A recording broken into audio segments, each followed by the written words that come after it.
புதிய தலைமைக்கான நேரம் இது. கமேனியின் ஆட்சியை முடிவுக்கு கொண்டுவர ட்ரம்ப் அழைப்பு. டொனால்ட் ட்ரம்பின் சர்ச்சைக்குரிய கருத்து அளிக்கப்பட்டுள்ள விளக்கம். ட்ரம்பின் வரி அச்சுறுத்தல் பதிலடி கொடுத்த ஸ்டார்மர். ட்ரம்பின் தலைமையில் புதிய உயர்மட்ட குழு.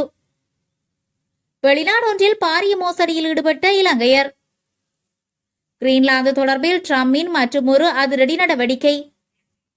7வது முறையாக ஜனாதிபதியான யோவேரி முசவேனி. ஈரானில் தற்போதைய நிலை உயர்மட்ட அதிகாரி அயதுல்லா வெளியிட்டுள்ள தகவல். நடுவானில் திடீரென பயணிகளுடன் காணாமல் போன இந்தோனேசிய விமானம். வெனிசுலாவில் முதல் பெண் ஜனாதிபதியாவேன். மரியா கொரினா மச்சாடோ உறுதி. எமனாக மாறிய பனிமூட்டம். பாகிஸ்தானில் 14 பேரை காவு வாங்கிய கோர விபத்து. இனி விரிவான செய்திகள். புதிய தலைமைக்கான நேரம் இது. கமேனியின் ஆட்சியை முடிவுக்கு கொண்டுவர ட்ரம்ப் அழைப்பு. அமெரிக்க ஜனாதிபதி டொனால்ட் ட்ரம்ப் ஈரானில் அயதுல்லா அலி கமேனியின் 37 ஆண்டுகால ஆட்சியை முடிவுக்கு கொண்டுவர அழைப்பு விடுத்துள்ளதாக வெளிநாட்டு ஊடகங்கள் செய்தி வெளியிட்டுள்ளன. இஸ்லாமிய குடியரசை சவால் செய்யும் போராட்டங்கள் அமெரிக்க ராணுவ பதிலடி அச்சுறுத்தல்களை தூண்டியதை தொடர்ந்து புதிய தலைமைக்கான நேரம் இது என கூறியுள்ளார். கடந்த 2 வாரங்களாக ஈரான் முழுவதும் ஆயிரக்கணக்கான போராட்டக்காரர்கள் கொல்லப்பட்டதை தொடர்ந்து அவரது இந்த கருத்துக்கள் வெளியாகியுள்ளன. போராட்டக்காரர்களுக்கு ஆதரவாக ராணுவ தலையீட்டை ட்ரம்ப் பலமுறை வலியுறுத்தி வந்தார். ஈரானியர்கள் தொடர்ந்து ஆர்ப்பாட்டம் செய்ய வேண்டும் என்றும் அதே நேரத்தில் உதவி வந்து கொண்டிருக்கிறது என்று ட்ரம்ப் கடந்த சில நாட்களுக்கு முன் குறிப்பிட்டிருந்தார். 2 நாட்களுக்கு முன்பு 800க்கும் மேற்பட்டவர்களை தூக்கிலிடாமல் இருந்ததுதான் அவர் எடுத்த சிறந்த முடிவு என்று ட்ரம்ப் குறிப்பிட்டார். இந்நிலையில் ஈரானில் வெடித்த வன்முறை சம்பவங்கள் அனைத்திற்கும் ட்ரம்பும் இஸ்ரேலும் முதன்மையான காரணம் என கமேனி பகிரங்கமாக குற்றம் சாட்டியுள்ளார். அமெரிக்க ஜனாதிபதி டொனால்ட் ட்ரம்ப் போராட்டக்காரர்களை தூண்டிவிடுவதாகவும் ஈரானை விழுங்குவதே அமெரிக்காவின் நோக்கம் என்றும் அவர் குறிப்பிட்டார். எனினும் கமேனி மற்றும் ஈரானின் தலைமையையும் ட்ரம்ப் கண்டித்ததோடு அந்த மனிதர் ஒரு நோய்வாய்ப்பட்ட மனிதர், அவர் தனது நாட்டை முறையாக நடத்த வேண்டும், மக்களை கொள்வதை நிறுத்த வேண்டும், மோசமான தலைமை காரணமாக அவரது நாடு உலகிலேயே வாழ்வதற்கு மிகவும் மோசமான இடம் என்று அழைக்கப்படுகிறது என்றும் அவர் குறிப்பிட்டுள்ளார். டொனால்ட் ட்ரம்பின் சர்ச்சைக்குரிய கருத்து அளிக்கப்பட்டுள்ள விளக்கம். கர்ப்ப காலத்தில் பாராசிட்டமோல் உட்கொள்வது பாதுகாப்பானது என்றும் அது குழந்தைகளுக்கு ஆட்டிசம் அல்லது ADHD போன்ற குறைபாடுகளை ஏற்படுத்தும் என்பதற்கு எந்த ஆதாரமும் இல்லை என்றும் புதிய விரிவான மருத்துவ ஆய்வு ஒன்று தெரிவித்துள்ளதாக PCC செய்தி வெளியிட்டுள்ளது. அமெரிக்க ஜனாதிபதி டொனால்ட் ட்ரம்ப் மற்றும் அவரது நிர்வாகம் பாராசிட்டமோல் குறித்து வெளியிட்ட சர்ச்சைக்குரிய கருத்துக்களை இந்த ஆய்வு மறுத்துள்ளது. தி லான்செட் மருத்துவ இதழில் வெளியிடப்பட்டுள்ள இந்த ஆய்வில் லட்சக்கணக்கான பெண்களை உள்ளடக்கிய 43 முக்கியமான ஆய்வுகள் மீளாய்வு செய்யப்பட்டன. பாராசிட்டமோல் எடுப்பதற்கும் குழந்தைகளுக்கு ஏற்படும் நரம்பியல் வளர்ச்சி பிரச்சினைகளுக்கும் எவ்வித தொடர்பும் இல்லை என லண்டன் செயின்ட் ஜார்ஜ் பல்கலைக்கழக பேராசிரியர் ஆஸ்மா கலீஸ் தலைமையிலான குழு உறுதிப்படுத்தியுள்ளது. கடந்த 2025ஆம் ஆண்டு செப்டம்பர் மாதம் உரையாற்றிய அமெரிக்க ஜனாதிபதி பாராசிட்டமோல் ஓட்டிசம் பாதிப்புடன் தொடர்புடையது என கூறி கர்ப்பிணி பெண்கள் அதனை தவிர்க்க வேண்டும் என வலியுறுத்தியிருந்தார். இது உலகெங்கிலும் உள்ள மருத்துவர்களிடையே அதிர்ச்சியை ஏற்படுத்தியிருந்தது. அமெரிக்க உணவு மற்றும் மருந்து நிர்வாகம் இது குறித்து எச்சரிக்கையுடன் இருக்குமாறு மருத்துவர்களுக்கு அறிவுறுத்திய போதிலும் பாராசிட்டமோல் மருந்திற்கும் நரம்பியல் குறைபாடுகளுக்கும் இடையிலான நேரடி தொடர்பு நிரூபிக்கப்படவில்லை என்பதை ஒப்புக்கொண்டுள்ளது. ட்ரம்பின் வரி அச்சுறுத்தல் பதிலடி கொடுத்த ஸ்டார்மர். அமெரிக்க நட்பு நாடுகள் மீது வரிகளை விதிக்கப் போவதாக ட்ரம்பின் அச்சுறுத்தலை முற்றிலும் தவறானது என்று இங்கிலாந்து பிரதமர் ஸ்டார்மர் குறிப்பிட்டுள்ளார். கிரீன்லாந்து குறித்த எங்கள் நிலைப்பாடு மிகவும் தெளிவாக உள்ளது. இது டென்மார்க் ராச்சியத்தின் ஒரு பகுதியாகும். அதன் எதிர்காலம் கிரீன்லாந்து மற்றும் டென்மார்க் நாட்டு மக்களுடன் தொடர்புடையது என்று அவர் ஒரு அறிக்கையில் கூறியுள்ளார். நேட்டோ நட்பு நாடுகளின் கூட்டு பாதுகாப்பை பின்தொடர்வதற்காக நட்பு நாடுகள் மீது வரிகளை விதிப்பது முற்றிலும் தவறானது. நிச்சயமாக இது தொடர்பில் அமெரிக்க நிர்வாகத்துடன் நேரடியாக தொடர்பு கொள்வோம் என்றும் குறிப்பிட்டுள்ளார். இதேவேளை கிரீன்லாந்தை அமெரிக்கா கட்டுப்படுத்துவதை எதிர்க்கும் 8 ஐரோப்பிய ஒன்றிய நாடுகளின் பொருட்களுக்கு பிப்ரவரி மாதம் முதல் புதிய வரிகளை விதிக்க டொனால்ட் ட்ரம்ப் நடவடிக்கை எடுத்துள்ளார். அதன்படி இந்த நாடுகளிலிருந்து அமெரிக்காவிற்கு இறக்குமதி செய்யப்படும் அனைத்து அல்லது எந்தவொரு பொருட்களும் 10% புதிய வரியை விதிக்க நடவடிக்கை எடுத்திருந்தமை குறிப்பிடத்தக்கது. ட்ரம்பின் தலைமையில் புதிய உயர்மட்ட குழு.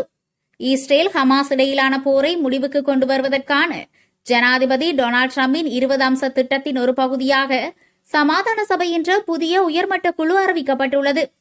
வாஷிங்டன் வெள்ளை மாளிகை வெள்ளிக்கிழமை வெளியிட்டுள்ள அறிக்கையின்படி இந்த சபையின் ஸ்தாபக நிறைவேற்று சபையில் அமெரிக்க ராஜாங்க செயலாளர் மார்க்கோ ரூபியா, பிரித்தானியாவின் முன்னாள் பிரதமர் டோனி பிளேயர், ட்ரம்பின் மருமகனும் முன்னாள் ஆலோசகருமான ஜாரட் குஷ்னர், ட்ரம்பின் மத்திய கிழக்கு நாடுகளுக்கான விசேட தூதுவர் ஸ்டீவ் விக்ஹோஃப், உலக வங்கி தலைவர் அஜய் பங்கா ஆகியோர் நியமிக்கப்பட்டுள்ளனர். ஜனாதிபதி டொனால்ட் ட்ரம்ப் இந்த சபையின் தலைவராக செயற்படுவார். இந்த சமாதான சபை தற்காலிகமாக காசாவின் நிர்வாகத்தை கண்காணிப்பதோடு போரினால் அழிந்து போன காசாவை மீண்டும் கட்டியெழுப்பும் பணிகளையும் நிர்வகிக்கும் என்று எதிர்பார்க்கப்படுகிறது. குறிப்பாக காசாவில் ஆட்சி அதிகாரத்தை முன்னெடுக்க நியமிக்கப்பட்டுள்ள பலஸ்தீன தொழில்நுட்ப குழுவை இந்த சபை கண்காணிக்கும். மேலும் காசாவின் பாதுகாப்பு மற்றும் ஸ்திரத்தன்மையை உறுதிப்படுத்த ஒரு சர்வதேச பாதுகாப்பு படையை உருவாக்குவதிலும் இந்த சபை முக்கிய பங்காற்றும். இதனிடையே பிரித்தானிய முன்னாள் பிரதமர் டோனி பிளேயரின் நியமனம் மத்திய கிழக்கு பிராந்தியத்தில் சில சர்ச்சைகளை ஏற்படுத்தியுள்ளது. கடந்த 2023ஆம் ஆண்டு ஈராக் மீதான படையெடுப்பில் அவர் வகித்த பங்கு காரணமாக இந்த புதிய பொறுப்பில் அவரது தலையீட்டை சில மனித உரிமை ஆர்வலர்கள் விமர்சித்து வருகின்றனர். இருப்பினும் இந்த சபையானது இதுவரை உருவாக்கப்பட்டதிலேயே மிகவும் கௌரவமிக்க சபை என்று ஜனாதிபதி ட்ரம்ப் வர்ணித்துள்ளார். எதிர்வரும் வாரங்களில் மேலதிக உறுப்பினர்களின் பெயர்கள் அறிவிக்கப்படும் என்றும் தெரிவிக்கப்பட்டுள்ளது. வெளிநாடொன்றில் பாரிய மோசடியில் ஈடுபட்ட இலங்கையர், $2.8 மில்லியன் மோசடி. ஆஸ்திரேலியாவில் பொது மருத்துவமனைகளில் பணியாற்றி வந்த இலங்கையைச் சேர்ந்த பிரபல சத்திர சிகிச்சை நிபுணர் மற்றும் மூவர் $2.8 மில்லியன் நிதி மோசடி செய்த குற்றச்சாட்டில் கைது செய்யப்பட்டுள்ளனர். 45 வயதான இலங்கை மருத்துவர் திகான் தரங்க மற்றும் 53 வயதான ரிச்சர்ட் வில்லியம் ஆகியோர் இந்த ஊழல் மோசடியில் சிக்கியுள்ளனர். குறித்த இருவரும் ஆஸ்திரேலியாவின் பிரபல மருத்துவமனைகளான இளவரசி அலெக்சாண்ட்ரா மற்றும் ராயல் பிரிஸ்பேன் மகளிர் மருத்துவமனையில் பணியாற்றி வந்தவர்களாவர்.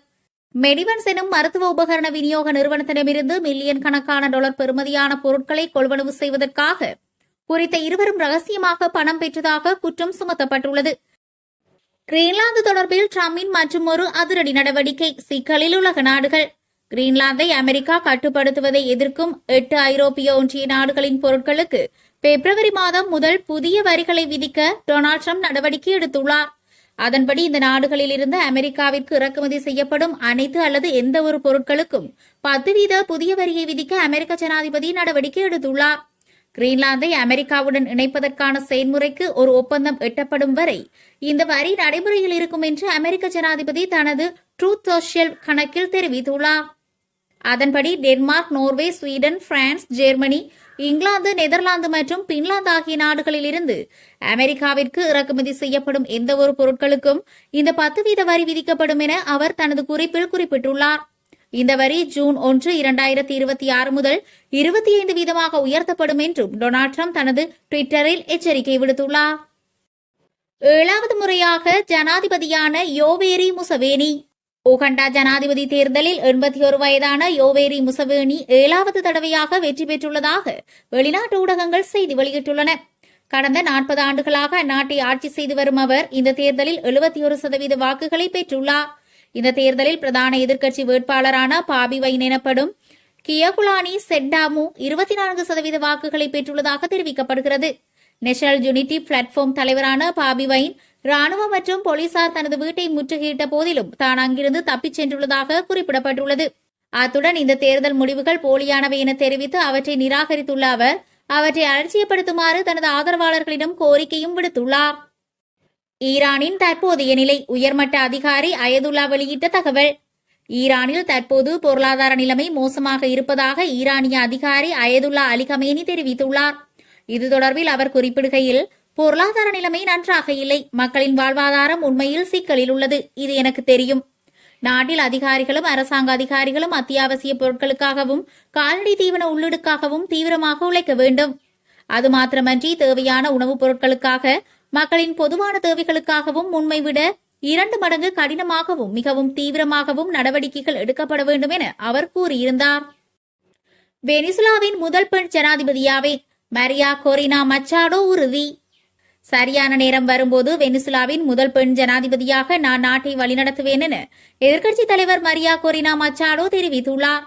அமெரிக்க ஜனாதிபதி டொனால்ட் ட்ரம்பை வாஷிங்டனில் சந்தித்த அவர் வெனிசுலாவின் சுதந்திரத்திற்காக ட்ரம்ப் எடுத்து வரும் முயற்சிகளுக்கு நன்றியாக தனது நோபல் அமைதி பரிசுக்குரிய பதக்கத்தை அவருக்கு பரிசாக வழங்கினார். முன்னாள் ஜனாதிபதி நிக்கோலஸ் மதுரோ கைது செய்யப்பட்டதை தொடர்ந்து தற்போது இடைக்கால ஜனாதிபதியாக இருக்கும் டெல்சி ரோட்ரிக்ஸுடன் ட்ரம்ப் நிர்வாகம் பேச்சுவார்த்தை நடத்தி வருகிறது. மச்சாடோவிற்கு போதிய உள்நாட்டு ஆதரவு இல்லை என ட்ரம்ப் கருதுவதால் அவரை ஜனாதிபதியாக ஏற்க இன்னும் ஆதரவு தெரிவிக்கவில்லை. இருப்பினும் தமக்கே மக்களான இருப்பதாக மச்சாடோ உறுதியுடன் தெரிவித்துள்ளார். நடுவானில் திடீரென பயணிகளுடன் காணாமல் போன இந்தோனேஷிய விமானம். இந்தோனேஷியாவில் 11 பேருடன் சென்ற ATR 42-500 விமானம் காணாமல் போயுள்ளதாக வெளிநாட்டு ஊடகங்கள் தெரிவிக்கின்றன.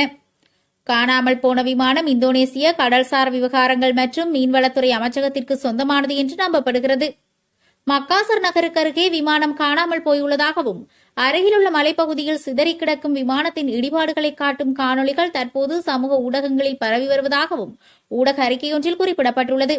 மகாசரில் உள்ள சுல்தான் ஹசனுதீன் சர்வதேச விமான நிலையத்தில் தரையிறங்க சில நிமிடங்களே இருந்த நிலையில் பிற்பகல் 1:17 அளவில் கட்டுப்பாட்டு அறையுடனான தொடர்பை இந்த விமானம் இழந்தது. மகாசர் விமான நிலையத்திற்கு வடகிழக்கே சுமார் 20 கிலோமீட்டர் தொலைவில் உள்ள லியாங் மலைப்பகுதியில் விமானம் மாயமாகியுள்ளது. இந்த விபத்து நடந்த நேரத்தில் விமானக் குழுவினர் மற்றும் பயணிகள் உட்பட 11 பேர் விமானத்தில் இருந்ததாக இந்தோனேசிய அதிகாரிகள் உறுதிப்படுத்தியுள்ளனர். மக்காசர் மற்றும் மரோஸ் மாவட்டங்களின் லியாங் பகுதியில் இந்தோனேஷியாவின் தேசிய தேடுதல் மற்றும் மீட்பு முகவர்கள் மற்றும் போலீசார் இணைந்து தேடுதல் பணிகளை முன்னெடுத்து வருகின்றனர். ஏமனாக மாறிய பனிமூட்டம். பாகிஸ்தானில் 14 பேரை காவு வாங்கிய கோர விபத்து. பாகிஸ்தானில் நிலவும் மோசமான பனிமூட்டம் காரணமாக ஏற்பட்ட வாகன விபத்தில் 14 பேர் உயிரிழந்துள்ளனர். சாரதிக்கு பனிமூட்டத்தால் வீதி தெரியாமல் போனதன் காரணமாக பாலத்திலிருந்து பார ஊர்தி கவிழ்ந்த விபத்திலேயே இவ்வாறு உயிரிழப்புகள் ஏற்பட்டுள்ளது. பாகிஸ்தானின் லாகூரிலிருந்து சுமார் 200 கிலோமீட்டர் தூரத்தில் உள்ள சர்கோதா மாவட்டத்திலேயே விபத்து சம்பவித்துள்ளது. இந்த மாவட்டத்தில் உள்ள கோட் மொமின் என்ற பகுதியில் சென்று கொண்டிருந்த பார ஊர்தியே விபத்துக்குள்ளாகியுள்ளது. கடும் பனிமூட்டம் காரணமாக முக்கிய சாலைகள் மூடப்பட்டிருந்ததாக அந்நாட்டு ஊடகங்கள் செய்தி வெளியிட்டுள்ளன.